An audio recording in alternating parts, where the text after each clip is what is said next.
Tignan nyo mga kabayan. Mga wild duck oh.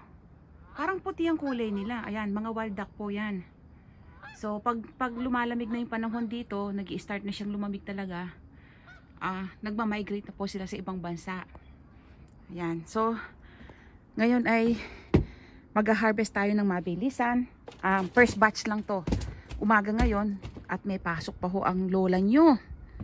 So bago ako pumasok, mamimitas muna tayo ng bulaklak ng kalabasa kasi yung bulaklak ng kalabasa nasisira yan. Madaling malantoy o mapanot pag hindi mo siya pinitas kaagad. Kailangan pinipitas mo yun sa umaga para fresh. Kasi pag mamayang hapon pa pagkatapos ko sa work, wala na, ano na siya, panot na siya, pero pwede pa rin lutuin, sayang, 'di ba?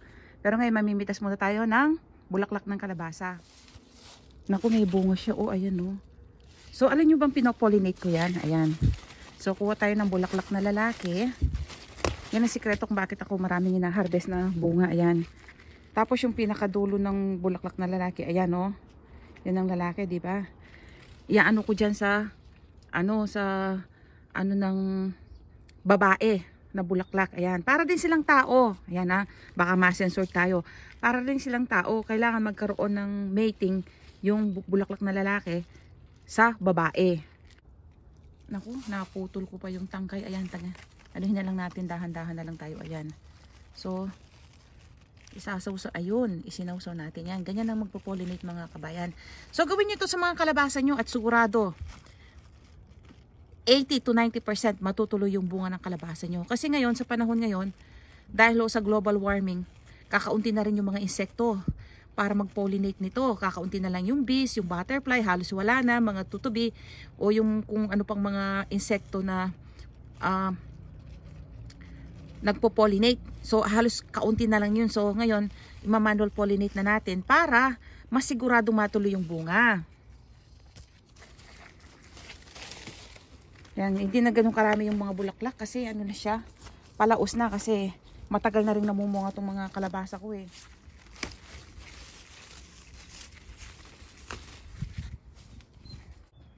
Madaliin na natin mga kabayan at papasok pa tayo sa trabaho. Ayan. Naku, kukunin ko na rin itong mga kamatis. Malapit nang sobra sa hinog. Alam niyo bang hindi pa nagre-reklamo yung mister ko eh. Baka magreklamo na kasi sa dami ng kamatis na hina-harvest natin, kabayan. Sa dami ng kamatis na hina-harvest ko. Lahat ng uri ng recipe ng ulam na may kamatis, ginagawa ko na po sa ulam namin. Sarsyadong isda, ginisang kamatis na may tuyo, ginisang kamatis na may daing, piritong daing. Lahat ho ng may kamatis, yung piritong isda, bangus, ganyan, tilapia. Palaging may kamatis. Para lang humakonsume ko yung kamatis. Kasi yung kapatid kong dalawa, yung isa nga nakikiharvest na dito eh. Pero hindi pa rin maubos-ubos yung kamatis ko sa dami. Pinamimigay ko na nga sa mga kapatid ko ngayon. Ayan oh. Pinamimigay ko na nga sa kanila yung iba. Eh, hindi pa rin ho maubos-ubos sa dami ng kamatis. Baka sa next year, babawasan ko na to para hindi na lang ako masyadong mapagod. Ayan oh. Ang dami ho, no? So, ayan. So, naku. Ang daming kamatis nito. Ayan. So, kamatis lang siguro nga harvestin natin ngayong umaga. Tsaka yung bulaklak ng kalabasa at may pasok pa tayo. Ayan oh. Ang dami hong kamatis, no? Ayan oh. Kita nyo? Ayan, ang dami ko nang na-harvest oh. Nasisira na nga yung iba eh. Ang sukal ng kamatis na to. Next year hindi na ako magtatanim ng ganitong kamatis. Ang tawag nila dito beef stick. Masyado siyang masukal. Ayan oh, ilang beses na nga naputol yung sanga niya eh. Kasi nasa daanan siya. So ayan, naputol oh, sayang.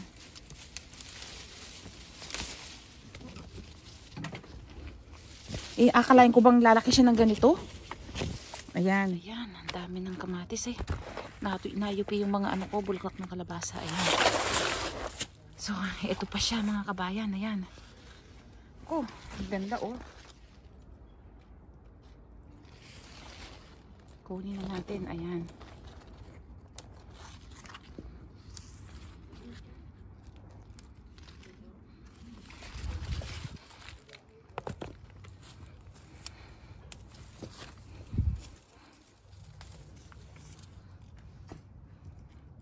Yan, ang gaganda ng mga kamatis ko, no?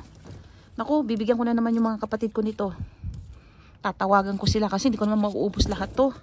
At magrereklamo na yung kasambahay ko, yung mister ko.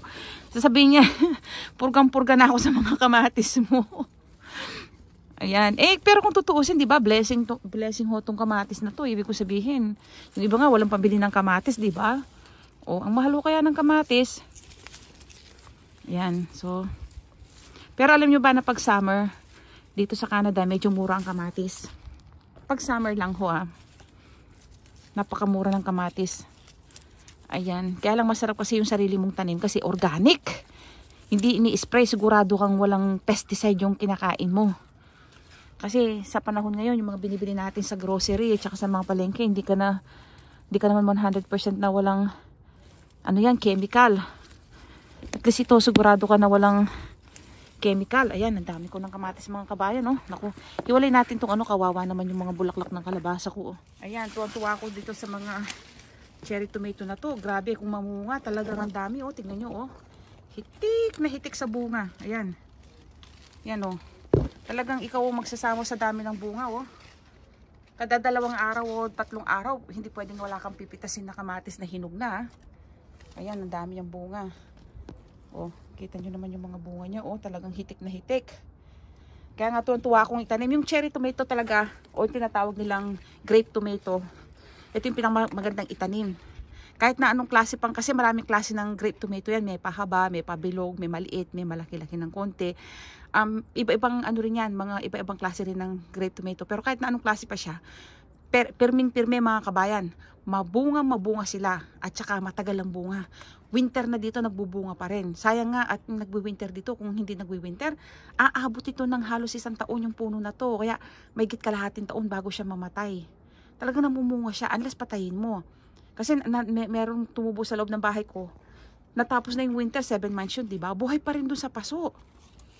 Ganyan siya kaganda. Ayan, no? Gaganda, no? Tapos masarap pa siya. Masarap siya sa salad. Masarap siyang pangsawsaw sa tuyo. Ibabaw mo lang sa kanin. Ulam na. Lagyan mo lang ng tuyo, daing, ganyan. Isda, ang sarap na.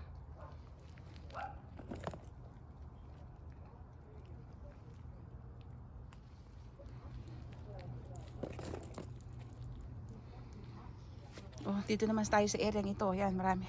Yung talbos ng kamote ko, hindi ko pa na-harvest, oh. Ayan. Alam nyo ba na itong tanim kong ito, hindi ko pa naasikaso ng gusto to ngayon. Ayan. Hindi ko pa yan gaano naasikaso gusto, pero nagbunga pa rin. Marami pa rin ano kong ani, oh. Alam nyo, kabayan, pag ano, tag-ulan sa atin. Kasi alam ko, pag summer, may challenging yung pagtatanim sa atin ng gulay. Kasi nga, walang tubig, walang gaanong ulan, tapos sobrang init. Pero pag malapit na ho yung tag-ulan, magtanim lang kayo ng ilang puno ng kamatis. Sa lupa nyo itanim, huwag sa paso.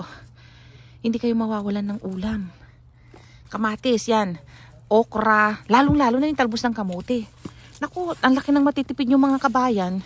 Yung talbos ng kamote, kahit sa paso mo yan itanim. Kahit nga sa loob ng bahay, pwedeng itanim yan, eh. Nakapagtanim na ako. Alam niyo bang napakamahal ng talbos ng kamote dito sa Canada? Masustansya yan, tsaka yung malunggay.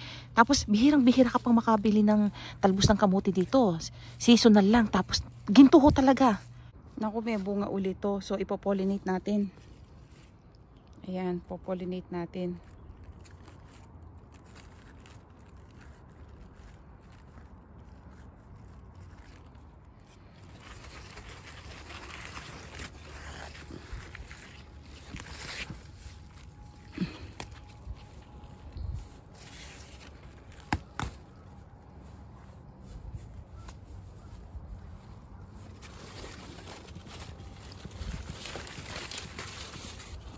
Oh, another bunga na naman. Ito yung malaking kalabasa. Sana matuloy siya. So, ipopollinate din natin yan. Ayan, oh. Ayan, ipopollinate natin. Ayan, kita nyo? Kita nyo yung yellow niyan? Parang, sa lalaki yan. Parang sperm cell yan. Yan. Parang ito yung pinaka-ovaryo ng babae. Parang sa tao rin. Sabi ko sa inyo mga kabayan, no? Tingnan nyo, oh. Ito yung ovaryo ng babaeng kalabasa. Ito yung sperm cell, yung kulay dilaw. Ayan. Kaya nga natutuloy yan, nabubuntis, nagiging bunga. Sa tao naman, nagiging baby. O, diba? Huwag naman sana tayo ma-sensor dito. Baka ma-sensor pa ako mga kabayan. Yan, mag-stop na tayo dyan sa pollination na yan. Oh, diba? Kita nyo? Ang lalaki ng mga bulaklak. Pang-ulam lahat yan. Alam nyo ba mga kabayan na ganito talaga karami yung tanim po talaga yan mga kabayan ha. Ini yung inaani ko. Sabi ko, ba't walang nanonood ng mga vlog ko ng gulay? Boring ba kako? Pinanood ko yung ibang nagbablog. Mga nag-harvest ng gulay. Ginaya ko. Yung walang salita, walang hindi pa rin po nasikat. Sabi ko, wala pa rin kako nanonood ng mga vlog ko. Sabi ko. Tapos, tinignan ko, kako, gumagamit sila ng bilao. Meron akong bilao, sabi ko, ginamit ko yung bilao ko. Kung ano-ano pang mga special effects ang ginawa ko, wala pa rin nanonood ng mga vlog ko ng gulay. So sabi ko, ano ba yan? Sabi ko,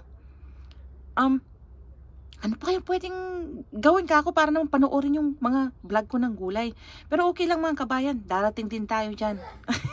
So eto yung mga na-harvest ko. So eto yung unang batch ng pinitas natin kanina. Ituloy na natin ang pamimitas at pag-harvest ng mga gulay ko mga kabayan. Naku, talaga namang napakarami kong i-harvest ngayon kabayan. Hindi man namin mauubos. Siguro ibibigay ko sa mga kapatid ko yung iba. So ito yung mga gulay ko sa harap ng bahay namin. Sayang kasi yung bakod. Nakabakante lang. So nagtanim tayo ng kalabasa dito. Taon-taon nagtatanim ako ng kalabasa para hindi ko na kailangan gumawa ng balag. Yung balag ko, yung pinakabakod na namin. O diba, sulit na sulit yung pinambayad ko sa bakod. Balag na rin siya. Yan. Ako, purgang-purga na yung pamilya ko sa kamatis. Lahat ng opportunity na magluto ako ng may kamatis, liluluto ko na kabayan. Ayan oh. Kinukuha ko na lahat kasi nga para makapagbunga pa siya bago mag-winter. Makapag-produce pa siya ng maraming bunga. Wala na ba? Ayan. Ito kasi natakpan ng kalabasa, masama din ng pinagsasama yung mga ba't ibang gulay, natatakpan yung ibang gulay ko. Ayun may mga natapon ng kamatis. Ayun, may natapon pa rin ayun natatapon na lang siya mga kabayan dami hindi ko pala napansin ayun kinain na ng mga ayan pa ako, iyan ko na sa mga hayop. Kaya na natin sa hayop, sa mga ibon at saka hayop yung para may makain na lang sila. Yung mga nahulog sa lupa.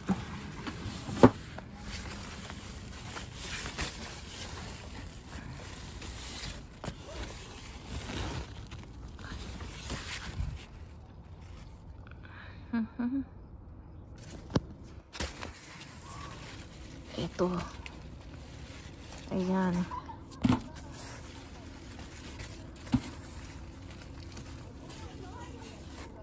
Hala, may natitira pa palang bunga ng pipino. Ayan nakakuha pa tayo ng pipino uli. Kala ko namatay na yung pipino, meron pa palang buhay. Naku, napasama yung bubot.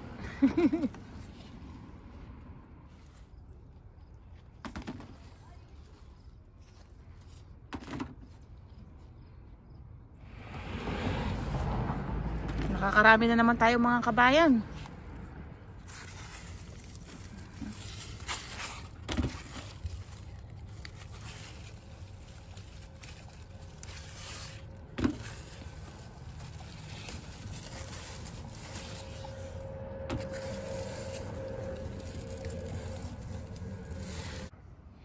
Yan mga kabayan, ang dami na naman nating napitas na kamatis.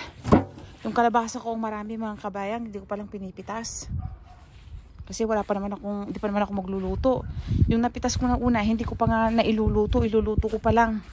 So ililipat ko na yung kamatis na isa dito para may mapaglagyan tayo ng ibang gulay pa mga kabayan. Ayan. So eto siya, ayan.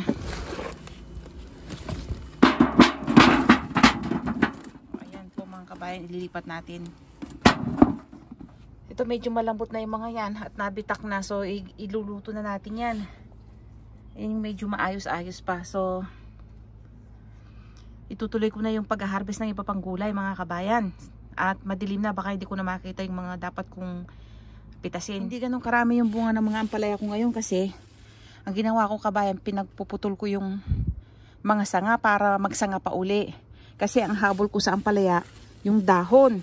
Yung bunga kasi dito sa, ayan, may nakakuha tayo ng malaki-laki. Yung kasing bunga dito, madaling bilhin, tsaka mura lang minsan. Pero yung bulaklak, hindi ka makakakita ng bibilhin.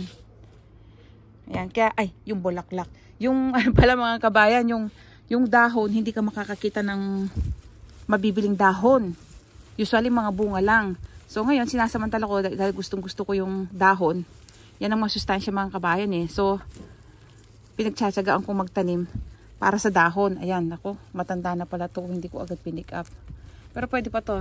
Sayang naman. Kahit matanda na mga kabayan, dinuluto ko pa rin. Ulam pa rin yan. Masustansya pa rin. Ayan, naputol. Matanda na siya. At least, magagawa kong binhi yung buto. Dati, ang dami kong nakukuhang bunga dyan. Punong-puno yung bilao kong yan. Kaya lang, gusto ko kasi ngayon madahon. Kaya dahon ko. Ayan. Tignan man nyo yung beans ko mga kabayan. O, tignan nyo. Ayan, ang ganda. O. Diyan lang siya sa aking terrace. Ayan, o. Kita nyo. Ayan, o. Itong klase ng binhi na to, mga kabayan, ano to? Itong mga gumagapang, ano to, mabunga. Kaya gusto ko, nagpabinhi ako last year eh. Dami kong pinabinhi para nga yung yung kasing klase niya, matagal magbunga, tsaka maraming magbunga. Tignan nyo, oh. Oh, ayan, oh. So, ayan.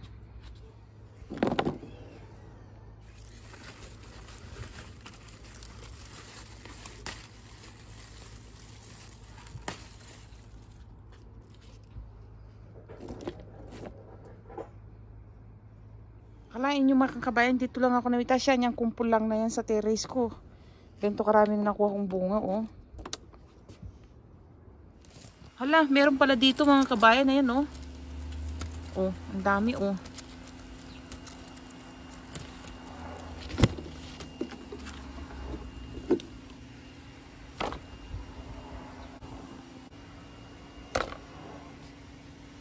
May mga beans din ako dito mga kabayan. Konti. Ayun. Tingnan, oh, tingnan, may bunga rin pala dito. Ayan. Ako, payat pa. Ayun, sa kabila, nasa kabila, nangapit bahay yung mga beans natin. Ayan. So,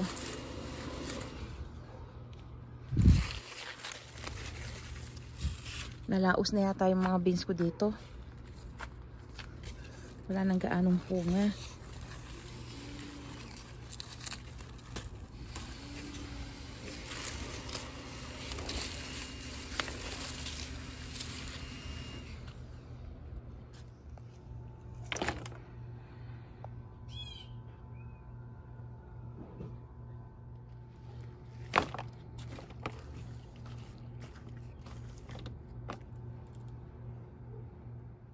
Ayun, dito naman tayo. Ayan, oh. Dami-dami din pala yung bunga rito.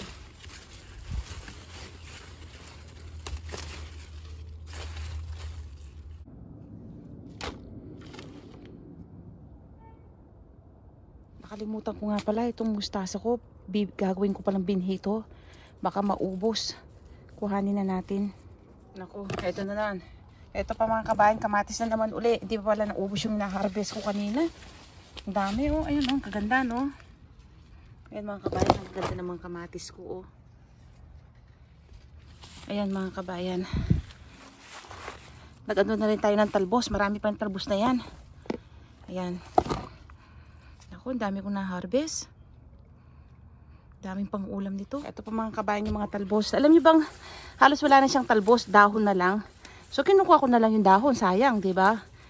Ulam pa rin to. Tsaka masustansya. Ang hinahabol ko dito yung sustansya mga kabayan. Kaya nga, pag talbos yung ulam niyo dyan, huwag na kayong magreklamo dahil kami dito sa abroad, pinapangarap namin yung talbos na yan. Tinatanim ko po ito mula winter hanggang summer. Ililipat ko pa sa labas para lang makatikim ako ng talbos ng kamote regularly pag summer. Kasi ito yung pinakamasustansya. Isa sa pinakamasustansyang gulay. Rich in vitamin A, iron, lalo na ho sa iron, tsaka multivitamins din siya. Marami siyang multivitamins. Tapos,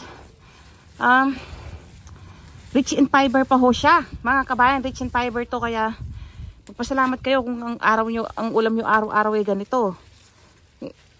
Para sa akin ho, masarap siya. Lagyan mo lang siya ng bagoong, hindi na siya mauuli sa mga karne-karne. Yeah. So, pangsisigang ko yung iba, tapos yung iba ilalaga ko pangsahog sa sinigang na bangus.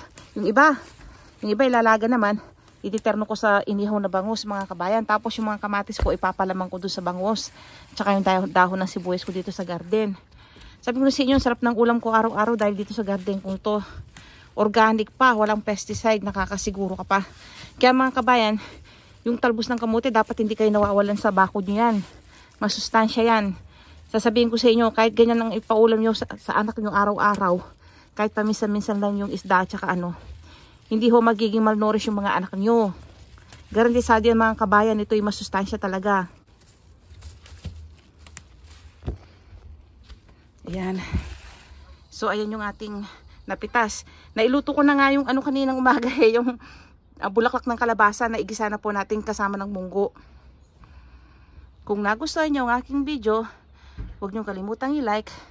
At please, huwag nyo kalimutang mag-subscribe mga kabayan. Salamat!